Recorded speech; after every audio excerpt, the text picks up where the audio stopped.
बहुत बहुत स्वागत है। इंदिरा जी तो डिक्टेटर थी, एक से एक कारनामे। भारत की डेमोक्रेसी को अगर किसी ने कलंकित किया, ठीक बात, वो श्रीमती इंदिरा गांधी।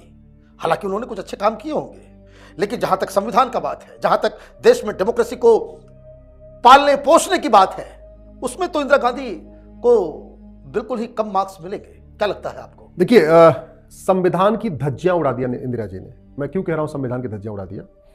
भारत के संविधान का लक्ष्य क्या है, ये प्रियम्बल में लिखा हुआ है। राइट। उन्होंने प्रियम्बल को ही बदल दिया, और बदला 1977 में और दिखाया 1949 में। संविधान के प्रियम्बल में लिखा हुआ है, we the people of India have decided to do so and so so so. और कब? 1949 में, 26 नवंबर 1949 को हमने इसको अडॉप्ट किया। उसकी बजाय इंदिरा जी ने उसमें सेकुलर शब्द जोड़ा, सोशलिस्ट शब्द जोड़ा।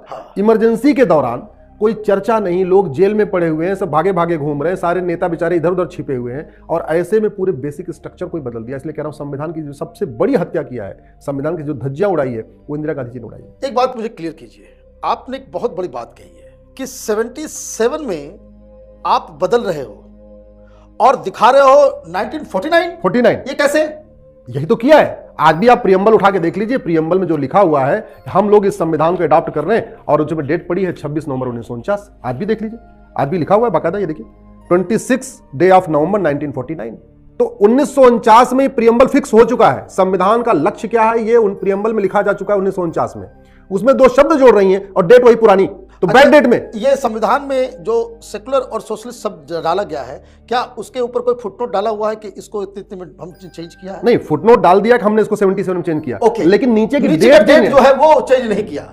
ये सबसे बड़ा ये मतलब फ्रॉड है। ये अनफॉर्चुनेटली इस पे कभी पार्लियामेंट में चर्चा नहीं हुई। कायदे से इसको पार्लियामेंट में चर्चा करनी चाहिए। बैक डेट में आप कैसे कर सकते हो? अगर आपने प्रियम्बल को बदला तो नीचे की जो 26 नवंबर 1949 की डेट है, प्रियम्बल बदलने का मतलब है कि आपने संविधान की आत्मा, सोल को आपने बदल के रख दिया, और आप कह रहे हैं कि भाई संविधान को हम बचाने का काम हमने किया है। अब इसका दुष्परिणाम क्या हो रहा है?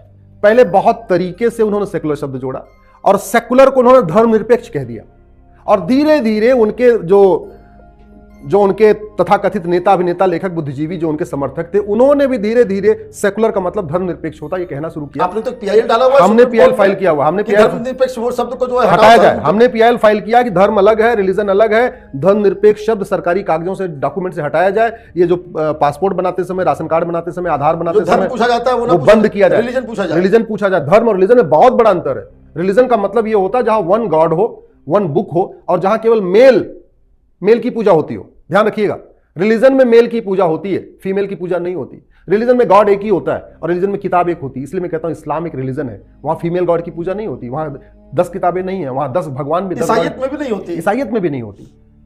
सनातन गॉड ही मेल है, गॉड मेल है, वो फीमेल नहीं हो सकती। और दूसरी बात, रिलीजन में महिला पुरुष समान नहीं होती। हाँ, किसी भी रिलीजन में, आप क्रिश्चियनिटी उठा लीजिए, इस्लाम उठा लीजिए, कहीं पे भी महिलाओं को पुरुष के बराबर माना ही नहीं जाता। तो इंदिरा गांधी ने ये दो शब्द जो जोड़े, उससे तो पूरा का पूरा चरित्र हिंदुस्तान के संविधान का बदल गया। संविधान का उठ गया, लोगों की सोच बदल गई। लोगों ने धर्म को रिलीजन समझ लिया, रिलीजन को धर्म समझ लिया, जबकि दोनों में जमीन आसमान का अंतर है। इसलिए मैंने कह रहा हूं कि सेकुलर शब्द जोड़ दिया।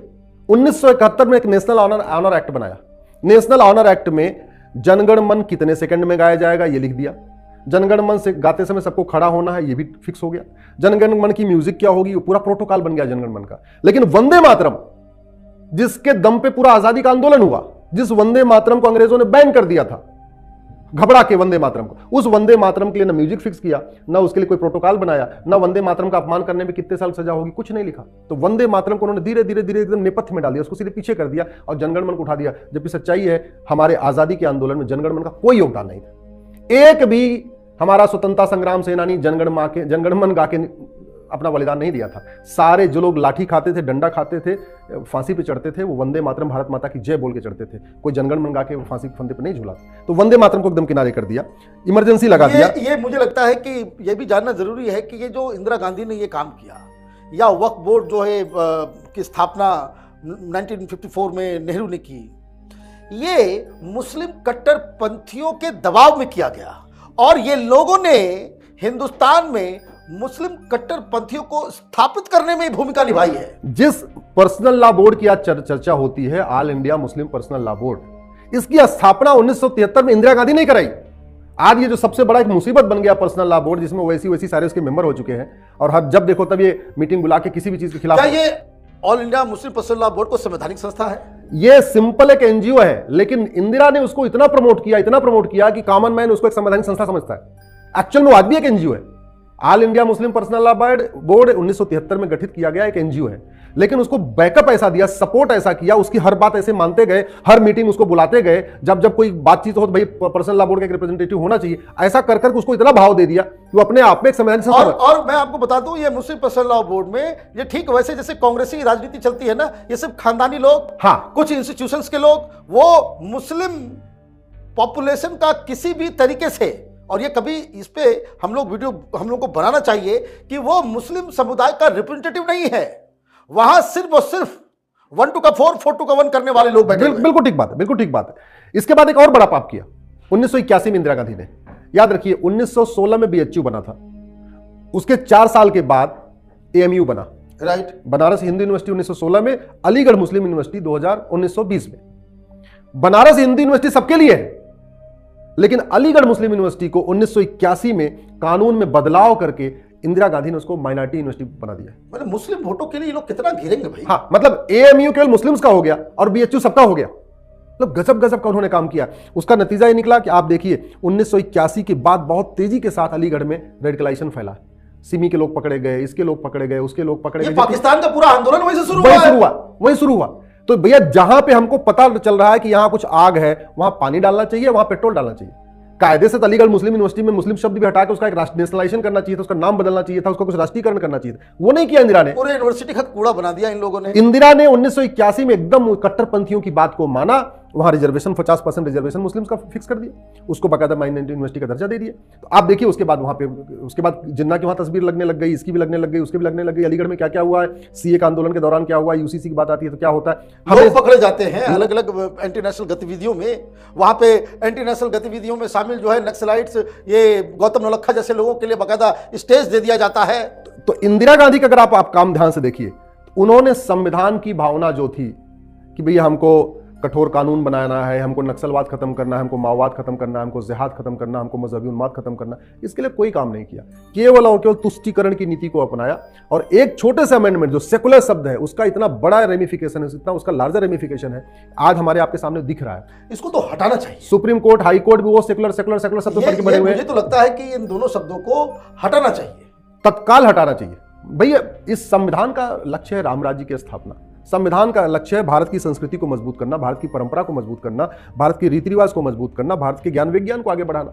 ये कोई रूस का संविधान थोड़ी है, अमेरिका का संविधान थोड़ी है, या खाड़ी देशों का संविधान थोड़ी, भारत का संविधान है। संविधान जहां का है वहां की परंपरा को आगे बढ़ाने की बजाय ये सेकुलर शब्द विदेश से ले लिया और उसको भी तोड़ के उसको धर्मनिरपेक्ष बना दिया। अरे धर्म एक होता है, पंथ अनेक होता है।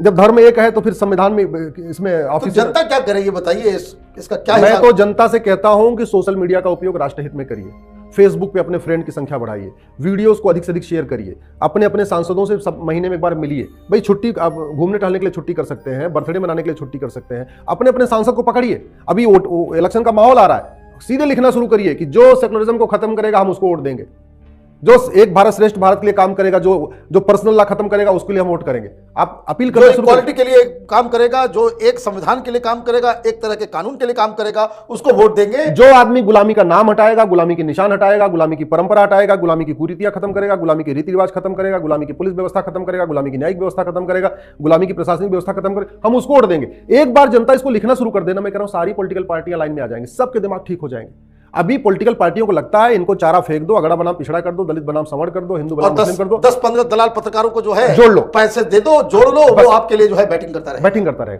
बस जनता एक बार ये जाग जाए, समझ जाए ना, मैं कह रहा हूं सब बदलाव आ जाएगा। और मैं पूरा भरोसा है जिस तरीके से मनीष यूथ जाग रहा है, सवाल करना शुरू कर रहा है, पूछ रहा है ये क्या है, ये क्या है, तब तक इसलिए, और जो ये सेकुलर शब्द, इसको हटाने के लिए, सेकुलर शब्द हटाने के लिए आपको बाकायदा प्रस्ताव लाना पड़ेगा। आपका लोकसभा में स्पष्ट बहुमत चाहिए, राज्यसभा में स्पष्ट बहुमत चाहिए। अगर इलेक्शन के पहले ही एक बड़ा माहौल बन जाए कि सेकुलर शब्द को हटा, जो हटाएगा हम उसी को वोट करेंगे, डर के मारे उस समय पार्लियामेंट में इसका कोई विरोध नहीं करेगा। सही बात है, इसलिए इसको आवाज उठाना बहुत जरूरी है। आपका बहुत बहुत धन्यवाद। आपने बताया किस तरह से इंदिरा गांधी ने हिंदुस्तान के संविधान का बिल्कुल पूरा चरित्र बदला, तहस नहस कर दिया।